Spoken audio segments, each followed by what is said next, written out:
especially in town. No one couldn't walk alone. Town was like a battle zone, but nowadays and so. Welcome back inside the Now Morning Show. This morning, it's Monday morning, so we have the TTPS joining us. This morning, we have Inspector Kurt Callender, who is going to chat a bit about the importance of community policing. Now, oftentimes we get it mixed up and we don't even understand what community policing is. Good morning to you, Inspector. A blessed morning to you, sir. A blessed morning to you, ma'am.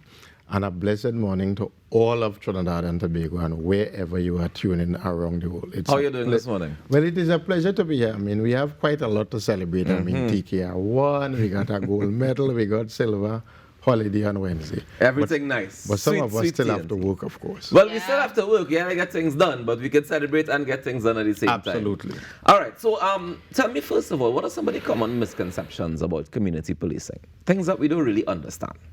Well, oftentimes I hear people saying that community policing is the softer side of policing. That is not exactly the case. Some persons also believe that community policing is about giving out hampers to the needy and stuff like that. Right. But what is it really?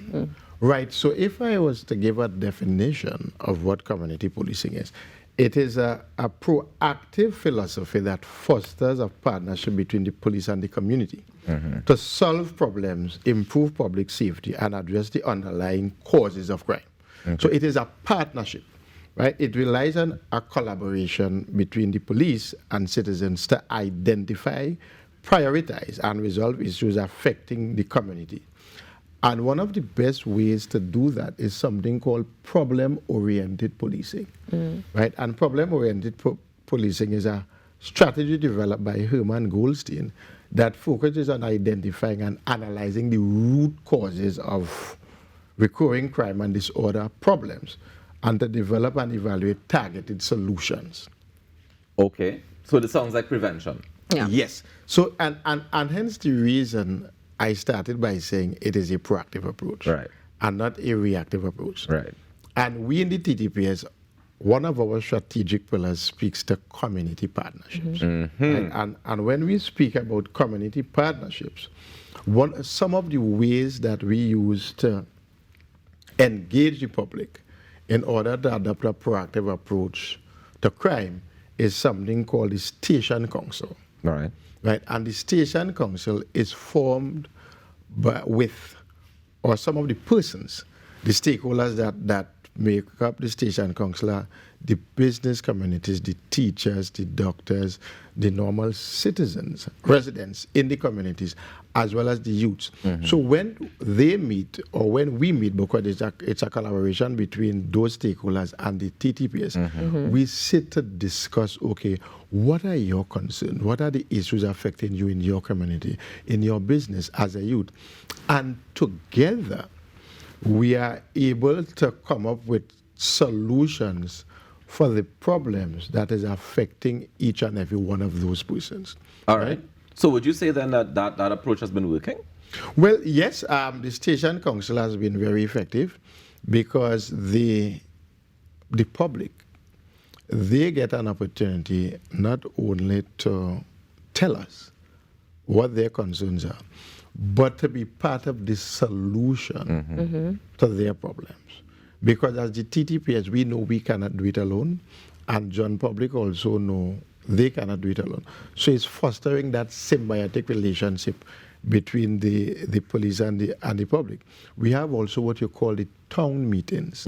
Those town meetings are where the senior officers, as well as the senior officers in the respective divisions, Right.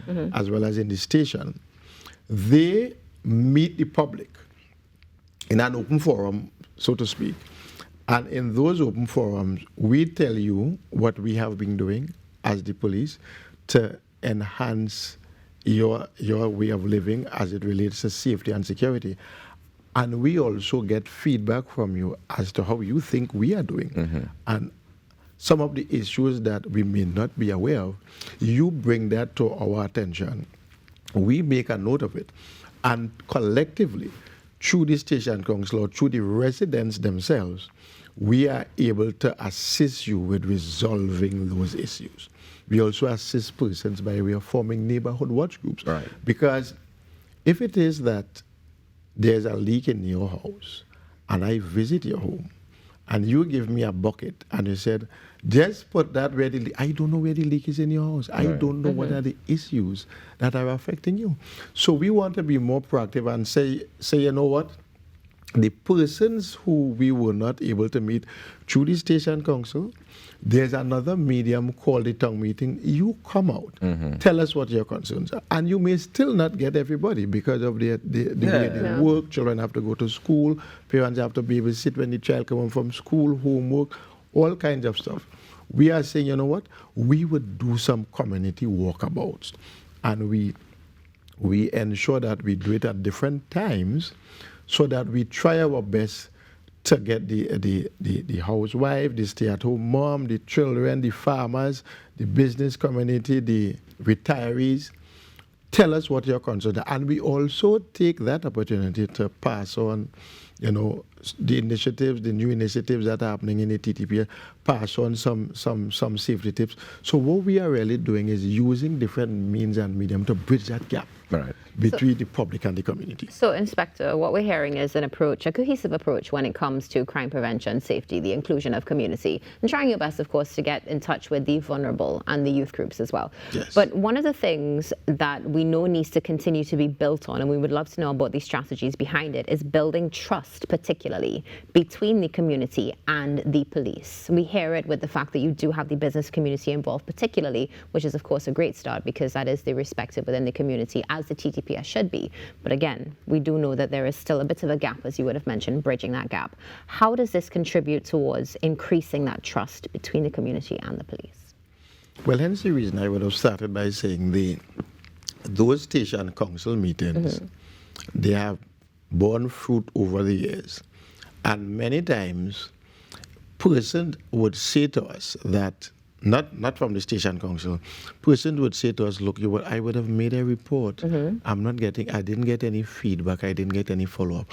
So the town meetings is where you as the community now, you can come out and let us know how we have been doing. Are you satisfied? What it is you are satisfied about and what it is you are dissatisfied with.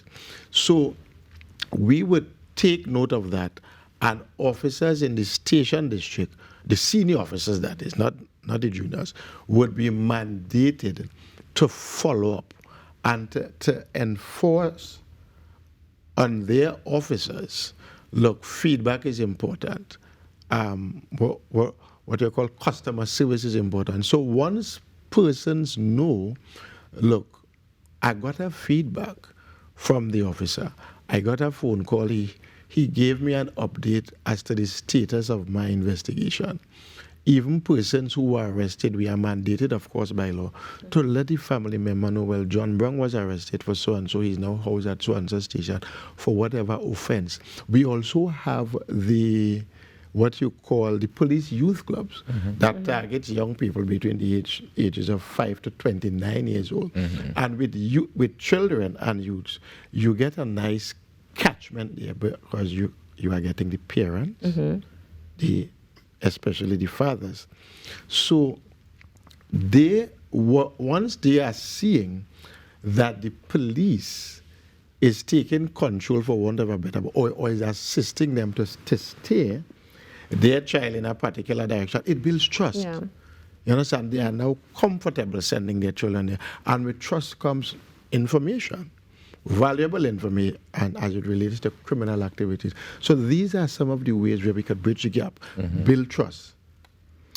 Inspector, how do we as the community of Trinidad and Tobago, and in the individual communities with the respective stations or districts as the case may be, how do we get involved in making sure that this is as productive as it can be? Because yes, we want to be able to trust. We're going to have to make it both ways, right? We're going to have to come out and you're going to have to come out, and we have to meet somewhere in the middle and work out the details of this trust agreement, right? Yes. But how can we get on board with this?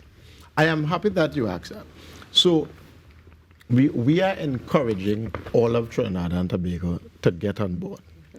Be a part of the station council. When it is advertised in the print, electronic, and social media that we are having town meetings in your community, we want to encourage persons to come out. We want to hear from you.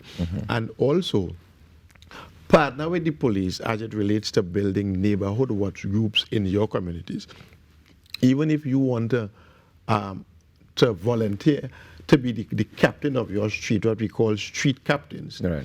Be a part of the safety WhatsApp groups that we have in every station district, whereby you can feed the police information in real time as it relates to what is happening on your street. You saw a strange vehicle. If you see something, say something. So even if you are unable to meet us physically through the town meetings, through the station council, you still can participate by being part of your neighborhood watch group and sending that critical, important information to the police via WhatsApp in real time.